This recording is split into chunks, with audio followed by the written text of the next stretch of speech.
Chaque année, le monde entier pleure 6 millions de personnes tuées par le tabac.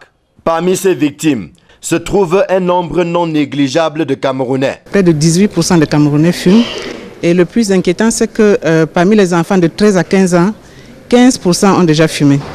Un autre chiffre qui interpelle aussi, c'est que 6% de ces enfants ont eu leur première cigarette de l'industrie du tabac. La consommation du tabac est responsable du décès d'un adulte sur 10. Plus inquiétante encore est la forte prévalence chez les femmes. C'est inquiétant parce qu'autour de la femme, il y a toujours des enfants. Et les femmes qui fument exposent les enfants au tabagisme passif. Alors si le tabac intervient chez les femmes, cela signifie tout simplement que la stérilité, qui est déjà un phénomène préoccupant pour nous, va augmenter et réduire ainsi les naissances. En portant le problème au niveau de la représentation nationale, la coalition camerounaise contre le tabac veut facilement atteindre la cible.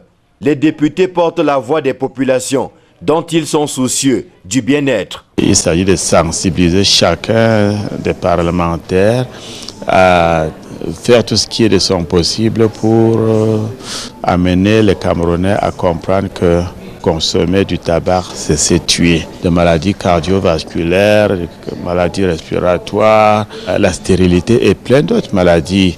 Une des solutions à la montée en puissance du tabagisme est l'adoption d'une loi nationale anti-tabac.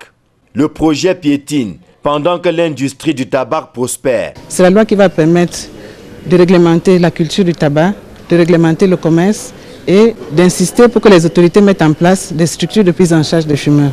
Nous pensons que la loi va déjà imposer à l'État de mettre en priorité les problèmes de santé publique avant les problèmes économiques.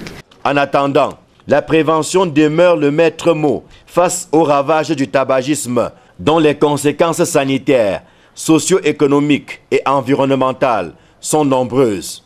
Pas surprenant que ce fléau soit aujourd'hui la première cause de mortalité évitable